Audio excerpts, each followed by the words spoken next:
ሰላም የአባትዩ ቤተሰቦች፣ ዛሬ ይዤላችሁ የመጣሁት ታሪክ የሰው ልጅ ደግነት ልክ አለው ወይ ብለን እንድንጠይቅ የሚያደርግ ምናልባትም በሕይወታችሁ ከሰማችኋቸው እጅግ አስገራሚ እውነተኛ ታሪኮች ውስጥ አንዱን ነው።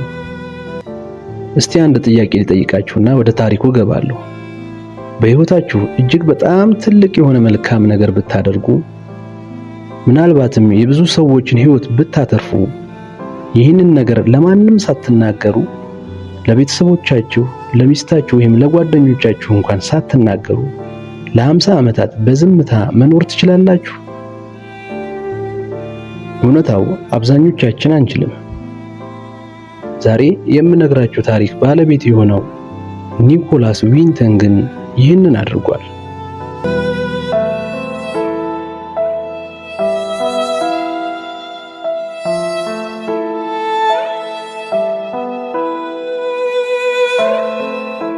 ታሪካችን የሚጀምረው ከብዙ ዓመታት በፊት ዓለማችን በሁለተኛው የዓለም ጦርነት አፋፍ ላይ በነበረችበት 1938 ዓመተ ምህረት ነው። ኒኮላስ ዊንተን የተባለው ወጣት በእንግሊዝ ሀገር የሚኖር የባንክ ሰራተኛ የነበረ ተራ ሰው ነው። በ1938 መጨረሻ አካባቢ ኒኮላስ ለእረፍት ወደ ስዊዘርላንድ ሊሄድ አቅዶ፣ ነገር ግን ማርቲን ብሌክ የተባለ ጓደኛው ስልክ ይደውልለታል። ኒኮላስ እባክህን እረፍትህን እርሳውና በፍጥነት ወደ ቼኮስሎቫኪያ መምጣት አለብህ፣ እዚህ ትልቅ ሥራ አለ ይለዋል። ኒኮላስ ሻንጣውን ጠቅልሎ በወቅቱ የቼኮስሎቫኪያ ዋና ከተማ ወደ ነበረችው ፕራግ ከተማ ተጓዘ። እዚያ ሲደርስ የጠበቀው ነገር ግን አእምሮ ሊቀበለው ከሚችለው በላይ ነበር። በሺዎች የሚቆጠሩ ቤተሰቦች፣ በተለይም አይሁዳውያን ሂትለር ወደ ሀገራቸው እየመጣ መሆኑን ስለሰሙ በከባድ ፍርሃትና በብርድ ውስጥ በመጠለያ ካምፖች ታጭቀው ነበር። ኒኮላስ በተለይ ልቡ የተሰበረው በሕፃናቱ ነበር። አባቶችና እናቶች እኛ ብንሞት እንኳን ልጆቻችንን አድኑልን እያሉ ይለምኑ ነበር። ኒኮላስ መንግስትም ሆነ ተቋም አልነበረውም። እሱ አንድ ተራ የባንክ ሰራተኛ ነው። ግን በውስጡ የፈጣሪ ድምፅ እነዚህን ሕፃናት መርዳት አለብህ ይለው ነበር። ከዚያን ቀን ጀምሮ ኒኮላስ አንድ እብደት የሚመስል ውሳኔ ወሰነ። እነዚህን ሕፃናት ከዚህ ሀገር አውጥቼ ወደ እንግሊዝ ሀገር እወስዳለሁ አለ። ነገሩ ግን ቀላል አልነበረም። ሕፃናቱን ወደ እንግሊዝ ለማስገባት የእንግሊዝ መንግስት ለእያንዳንዱ ሕፃን በዚያን ጊዜ ትልቅ ለነበረ ገንዘብ 50 ፓውንድ ያስይዙ፣ እንዲሁም ለእያንዳንዱ ሕፃን አሳዳጊ ቤተሰብ አዘጋጁ የሚል ከባድ ቅድመ ሁኔታ አስቀመጠ። ኒኮላስ ቀንበር እንደተጫነበት በሬ ቀንና ማታ መስራት ጀመረ። በፕራግ ከተማ በሚገኝ አንድ ሆቴል ክፍል ውስጥ ሆኖ የሕፃናቱን ፎቶ እያነሳ የውሸት ቪዛዎችን ማዘጋጀት ጀመረ። ወደ እንግሊዝም ጋዜጦች ላይ እባካችሁ እነዚህን ሕፃናት ተቀብላችሁ አሳድጉ የሚል ማስታወቂያ ያወጣ ነበር። ተአምር በሚመስል ሁኔታ የእንግሊዝ ሕዝብ ምላሽ መስጠት ጀመረ። ፈጣሪ ልባቸውን ነካው መሰለኝ። ብዙ ቤተሰቦች እኛ እናሳድጋለን እያሉ መጡ።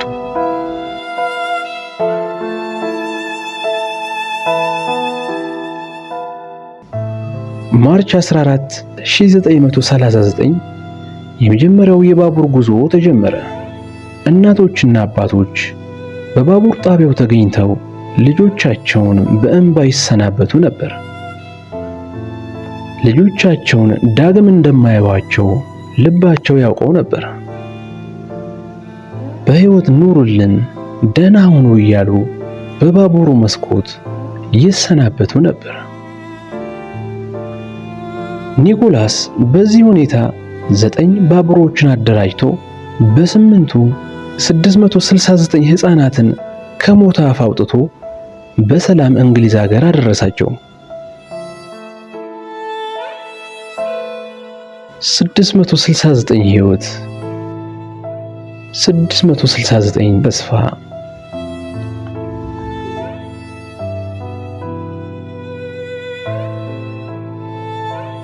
ዘጠነኛው ባቡር ትልቁ ነበር። በውስጡ 250 ሕፃናት ነበሩት። መስከረም 1939 ባቡሩ ሊነሳ ሲዘጋጅ ሂትለር ፖላንድን ወረረ።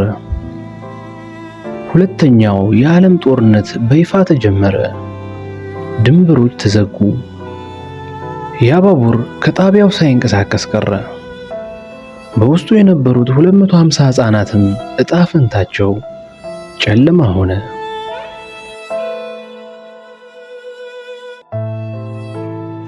ከጥቂት ዓመታት በኋላ እንደታወቀው ከእነዚያ 250 ሕፃናት ውስጥ በሕይወት የተረፉት 2 ብቻ ነበሩ። ኒኮላስ ዊንተን ይህንን ሐዘን መሸከም አቃተው። ሁሉንም ማዳን አልቻልኩም ብሎ ራሱን ወቀሰ። ጦርነቱ ካለቀ በኋላም ያደረገውን መልካም ነገር ያዳናቸውን 669 ሕፃናት ታሪክ በልቡ ውስጥ ቀብሮ ዝምታን መረጠ። ማስታወሻ ደብተሩን፣ የሕፃናቱን ፎቶዎችና ዝርዝር የያዘውን መዝገብ በሳጥን ቆልፎ ቤቱ ጣራ ላይ ደበቀው። ጊዜው ነጎደ። 50 ዓመታት አለፉ። እንደ አውሮፓውያን አቆጣጠር በ1988 የኒኮላስ ባለቤት ግሬታ ቤታቸው ጣሪያ ላይ ዕቃ ስታስተካክል አንድ ያረጀ ሳጥን አገኘች።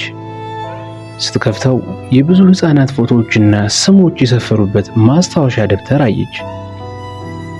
ባሏን ጠየቀችው።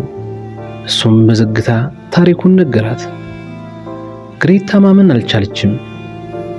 ባሏ አብሯት ለግማሽ ክፍለ ዘመን ሲኖር ይህን የመሰለ የጀግንነት ሥራ ሰርቶ አንዲት ቃል ትንፍሽ ለማለቱ አስገረማት። ማስታወሻውን ወስዳ ለእንግሊዝ ታዋቂው የቴሌቪዥን ጣቢያ ለቢቢሲ ዛትስ ላይፍ ለተባለ ፕሮግራም ሰጠች። ፕሮግራሙ ኒኮላስን በክብር እንግዳነት ጋበዘው። ኒኮላስ በአንድ ትልቅ አዳራሽ ውስጥ በተመልካቾች መሃል ተቀምጧል። ፕሮግራሙን የምትመራው ጋዜጠኛ የማስታወሻ ደብተሩን ይዛ ታሪኩን ማውራት ጀመረች። ከዚያም ጋዜጠኛዋ እንዲህ አለች። Here is the list of all the children.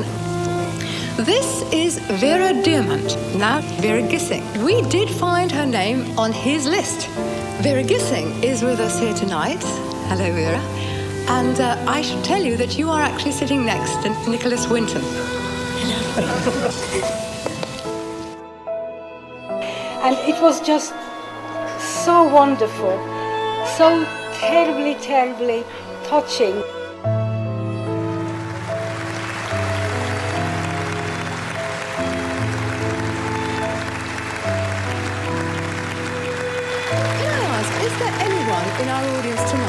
በዚህ አዳራሽ ውስጥ ሕይወቱን ለኒኮላስ ዊንተን ዕዳ ያደረገ ሰው ካለ እባካችሁ ከመቀመጫችሁ ተነሱ። ኒኮላስ ዞር ብሎ ሲያይ በአዳራሽ ውስጥ የነበሩት ሰዎች ከመቀመጫቸው ተነሱ። በዙሪያው የተቀመጡት ሰዎች ሁሉ ከ50 ዓመታት በፊት እሱ ከሞት አፋፍ ያወጣቸው አሁን አድገው ወልደው ከብረው የመጡት እነዚህ ሕፃናት ነበሩ። አንዳንዶቹ ያለቅሳሉ፣ አንዳንዶቹ ያጨበጭባሉ። ኒኮላስ እንባውን መቆጣጠር አቃተው። በዝምታ አይኑን እየጠረገ ከ50 ዓመታት በኋላ ፍሬውን አየ። ዛሬ በዓለም ላይ ከ6000 በላይ ሰዎች የኒኮላስ ዊንተን ትውልዶች ተብለው ይጠራሉ። ምክንያቱም እሱ ያዳናቸው የ669 ሕፃናት ዘሮች ናቸውና። ውድ የአባትዩ ቤተሰቦች፣ ይህ ታሪክ ምንድን ነው የሚያስተምረን? የሰው ልጅ ደግነት አቅም በሌለው ጊዜም ቢሆን ፈጣሪ መንገዱን ካሳየው ምን ያህል ርቀት መሄድ እንደሚችል ያሳየናል። እኛስ በሕይወታችን ለሌሎች ምን እያደረግን ነው? ያደረግነውስ ደግነት ስንት ጊዜ ነው በጉራ ለዓለም የምናወራው? እውነተኛ ደግነት ግን እንደ ኒኮላስ ዋጋ ሳይጠብቁ በዝምታ መስራት ነው።